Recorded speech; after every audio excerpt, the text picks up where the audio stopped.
നമസ്കാരം. ലോകത്തെ ഏറ്റവും വലിയ പ്രതിരോധ വിപണികളിൽ ഒന്നായ ഭാരതം ആഗോളതലത്തിൽ ആയുധങ്ങൾ കയറ്റുമതി ചെയ്യുന്ന ഒരു പ്രധാന ശക്തിയായി അതിവേഗം മാറിക്കൊണ്ടിരിക്കുകയാണ്.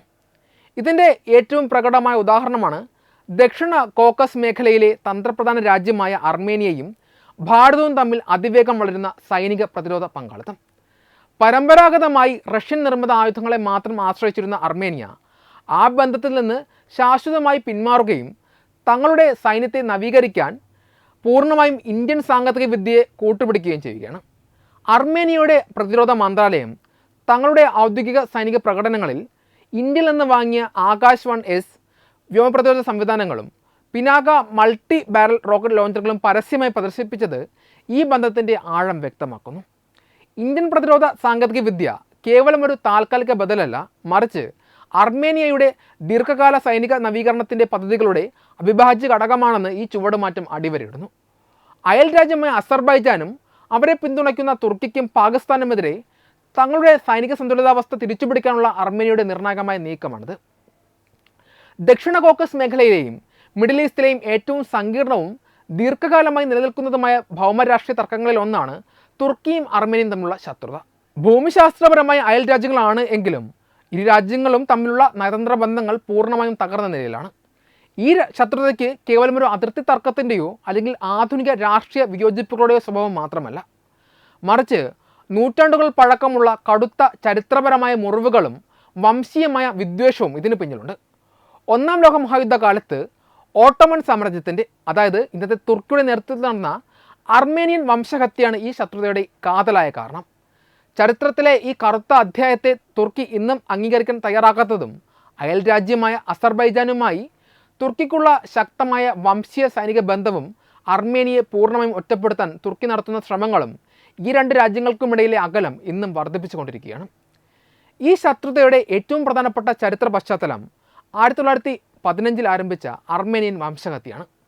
ഒന്നാം ലോക മഹായുദ്ധത്തിൻ്റെ സമയത്ത് അന്നത്തെ ഓട്ടോമൻ ഭരണകൂടം തങ്ങളുടെ സാമ്രാജ്യത്തിനകത്തുണ്ടായിരുന്ന ക്രൈസ്തവ ന്യൂനപക്ഷമായ അർമേനിയൻ വംശജരെ ആസൂത്രിതമായി കൂട്ടക്കൊല ചെയ്യുകയും നാടുകടത്തുകയും ചെയ്യുന്നു. ഈ ക്രൂരതകളിൽ ഏകദേശം 15 ലക്ഷം അർമേനിയക്കാർ കൊല്ലപ്പെട്ടു എന്നാണ് അന്താരാഷ്ട്ര ചരിത്രകാരന്മാരും അർമേനിയൻ സർക്കാരും ചൂണ്ടിക്കാണിക്കുന്നത്. എന്നാൽ ഈ വംശഹത്യയെ ഒരു കൂട്ടക്കൊലയെ അംഗീകരിക്കാൻ ആധുനിക തുർക്കി ഗവൺമെൻറ് ഇന്നും തയ്യാറായിട്ടില്ല. യുദ്ധകാലത്തുണ്ടായ ആഭ്യന്തര സംഘർഷങ്ങളിലും പട്ടിണിയിലും ഇരുഭാഗത്തുമുള്ള ആളുകൾ മരണപ്പെട്ടു എന്നാണ് അവർ വാദിക്കുന്നത്. അല്ലാതെ അർമേനിയക്കാരെ മാത്രം ലക്ഷ്യമിട്ട് ഒരു ആസൂത്രിത വംശഹത്യ നടന്നിട്ടില്ല എന്നാണ് തുർക്കിയുടെ ഔദ്യോഗിക വാദം. ചരിത്രപരമായ ഈ വഞ്ചനയും സത്യം നിഷേധിക്കലും അർമേനിയൻ ജനതയ്ക്ക് തുർക്കിയോട് വിട്ടുവീഴ്ചയില്ലാത്ത മാനസിക വിരോധം ഉണ്ടാക്കാൻ കാരണമായി. സോവിയറ്റ് യൂണിയൻ്റെ തകർച്ചയ്ക്ക് ശേഷം 1991 അർമേനിയ ഒരു സ്വതന്ത്ര രാഷ്ട്രമായി മാറി എങ്കിലും തുർക്കി അവരുമായി നയതന്ത്ര ബന്ധം സ്ഥാപിക്കാൻ കൂട്ടാക്കിയില്ല. ഇതിന് ആക്കം കൂട്ടിയത് അർമേനിയയും അസർബൈജാനും തമ്മിൽ നാർഗോണോ കരാബാഗ് പ്രദേശത്തെ ചൊല്ലി ഉണ്ടായ തർക്കമാണ്.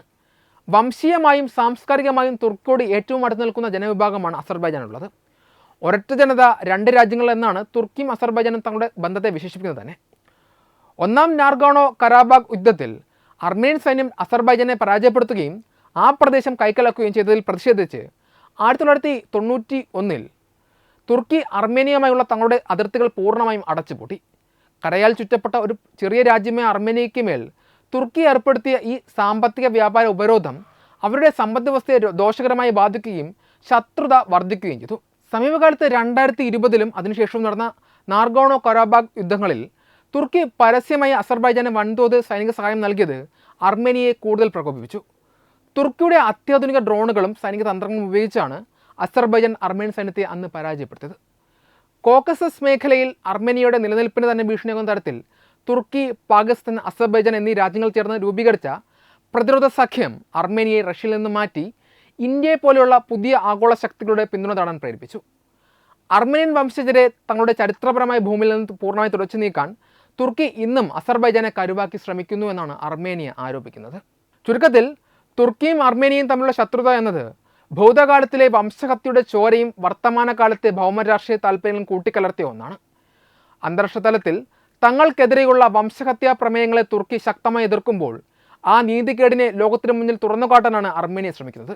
അതിർത്തികൾ തുറക്കാനും ബന്ധങ്ങൾ മെച്ചപ്പെടുത്താനും സമീപ വർഷങ്ങളിൽ ചില ചെറിയ ചർച്ചകൾ നടന്നിട്ടുണ്ട് എങ്കിലും അസർബൈജാനോടുള്ള തുർക്കിയുടെ അന്ധമായ പിന്തുണയും ചരിത്രപരമായ സത്യങ്ങൾ അംഗീകരിക്കാനുള്ള വിമുഖതയും കാരണം ഈ രണ്ട് അയൽ രാജ്യങ്ങൾ തമ്മിലുള്ള കടുത്ത ശത്രുത വരും കാലങ്ങളിലും സമാനതകളില്ലാതെ തുടരാനാണ് സാധ്യത. 2020 അസർബൈജാനുമായുള്ള യുദ്ധത്തിൽ അർമേനിയൻ സൈന്യത്തിന് നേരിട്ട വലിയ തിരിച്ചടികൾക്ക് പ്രധാന കാരണം വ്യോമ പ്രതിരോധ രംഗത്തെയും ആർട്ടിലറി വിഭാഗത്തിലെയും പോരായ്മകളായിരുന്നു. ഇതിന് പരിഹാരമായിട്ടാണ് ഇന്ത്യയിൽ നിന്നുള്ള ആയുധ ഇറക്കുമതി അവർ ആരംഭിക്കുന്നത്. എന്നാൽ ഇപ്പോൾ അർമേനിയ കേവലം പ്രതിരോധ അതിർത്തികൾ കാക്കുന്നതിനുമപ്പുറം തങ്ങളുടെ ആക്രമണോത്സുകതയും പ്രത്യാക്രമണ ശേഷിയും വർദ്ധിപ്പിക്കുന്നതിനുള്ള രണ്ടാം ഘട്ടത്തിലേക്ക് കടന്നിരിക്കുന്നു. ഇതിൻ്റെ ഭാഗമായി ഇന്ത്യ വികസിപ്പിച്ച അത്യാധുനിക ആകാശ് നെക്സ്റ്റ് ജനറേഷൻ വ്യോമ പ്രതിരോധ സംവിധാനം സ്വന്തമാക്കുവാൻ അർമേനിയ അതീവ താല്പര്യം പ്രകടിപ്പിക്കുന്നുണ്ട്. നിലവിലുള്ള 30 കിലോമീറ്റർ പരിധിയുള്ള ആകാശ് 1S സംവിധാനത്തെക്കാൾ ഇരട്ടിയിലധികം ദൂരത്തിലുള്ള, അതായത് 70 മുതൽ 80 കിലോമീറ്റർ വരെയുള്ള ശത്രു ലക്ഷ്യങ്ങളെ തകർക്കുവാൻ ആകാശ് NGക്ക് സാധിക്കും. തുർക്കി നിർമ്മിത ബായ്രക്താർ ഡ്രോണുകളെയും അസർബൈജാൻ്റെ ആധുനിക മിസൈലുകളെയും പ്രതിരോധിക്കുവാൻ ഇതിലെ SR റഡാർ സംവിധാനം അർമേനിയയ്ക്ക് വലിയ കരുത്താണ് പകരുന്നത്. ശത്രുക്കളുടെ ഇലക്ട്രോണിക് ജാമിംഗ് അതിജീവിച്ച് ഒരേ സമയം ഒന്നിലധികം ലക്ഷ്യങ്ങളെ കണ്ടെത്താനും ഈ അത്യാധുനിക റഡാറിന് സാധിക്കും. പ്രതിരോധ കോട്ട കെട്ടുന്നതിനൊപ്പം തന്നെ ശത്രുരാജ്യത്തിൻ്റെ ഉള്ളിലേക്ക് തുളച്ചു കയറി ആക്രമിക്കാൻ ശേഷിയുള്ള പ്രളയ് ടാക്ടിക്കൽ ബാലിസ്റ്റിക് മിസൈലുകൾ വാങ്ങുന്നതിനുള്ള ചർച്ചകളും ഇരു രാജ്യങ്ങളും തമ്മിൽ പുരോഗമിക്കുകയാണ്. 500 കിലോമീറ്റർ വരെ സഞ്ചാര പരിധിയുള്ള പ്രളയ് മിസൈലുകൾക്ക് ശബ്ദത്തേക്കാൾ 5-6 മടങ്ങ് വേഗതയിൽ സഞ്ചരിക്കുവാൻ സാധിക്കും. സാധാരണ ബാലിസ്റ്റിക് മിസൈലുകളിൽ നിന്ന് വിഭിന്നമായി ലക്ഷ്യത്തിലേക്ക് കുതിക്കുന്നതിനിടയിൽ സ്വന്തം പാത വ്യതിചലിപ്പിക്കുവാനും പ്രളയിന് കഴിയും. ഇത് അസർബൈജാൻ കോടിക്കണക്കിന് രൂപ മുടക്കി വാങ്ങിയിട്ടുള്ള ഇസ്രായേൽ നിർമ്മിത ബാരക് MX പോലെയുള്ള വ്യോമ പ്രതിരോധ സംവിധാനങ്ങൾക്ക് വലിയ വെല്ലുവിളിയാണ്. ഈ മിസൈൽ സ്വന്തമാക്കുന്നതിലൂടെ അസർബൈജാൻ്റെ ഉള്ളിലുള്ള സൈനിക ആസ്ഥാനങ്ങൾ, വ്യോമ താവളങ്ങൾ, ആയുധപ്പുരകൾ എന്നിവ കൃത്യതയോടെ തകർക്കുവാൻ അർമേനിയയ്ക്ക് സാധിക്കും. ഇത് അതിർത്തി സംരക്ഷണത്തിൽ നിന്ന് മാറി ശത്രുവിന് കനത്ത നാശനഷ്ടം വരുത്തുവാൻ പോകുന്ന പ്രത്യാക്രമണ തന്ത്രത്തിലേക്ക് മാറുവാൻ അർമേനിയയെ സഹായിക്കും. അർമേനിയൻ വ്യോമസേനയുടെ പക്കലുള്ള റഷ്യൻ നിർമ്മിത സുഖോയ് 30 MS യുദ്ധവിമാനങ്ങളെ നവീകരിക്കാനുള്ള ചുമതല ഇന്ത്യ ഏറ്റെടുത്തിരിക്കുന്നു എന്നതാണ് മറ്റൊരു തന്ത്രപ്രധാനമായ വികാസം. മുൻപ് നടന്ന യുദ്ധത്തിൽ ആധുനിക ആയുധങ്ങളുടെയും ഇലക്ട്രോണിക് സംവിധാനങ്ങളുടെയും കുറവ് മൂലം ഈ വിമാനങ്ങൾ അർമേനിയയ്ക്ക് കാര്യമായി ഉപയോഗിക്കാൻ കഴിഞ്ഞിരുന്നില്ല.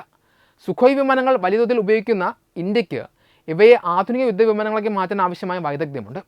ഇന്ത്യ വികസിപ്പിച്ച ഉത്തം SR റഡാറും അത്യാധുനിക ഇലക്ട്രോണിക് സംവിധാനങ്ങളും ഈ വിമാനങ്ങളിൽ ഘടിപ്പിക്കുന്നതോടെ ഇവിടെ നിരീക്ഷണശേഷി വർദ്ധിപ്പിക്കും.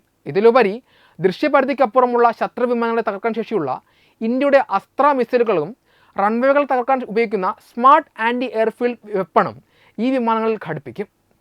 ഇതോടെ അർമേനിയൻ വ്യോമസേന മേഖലയിലെ ഏറ്റവും ഭയാനകമായ ഒരു ശക്തിയായി മാറും.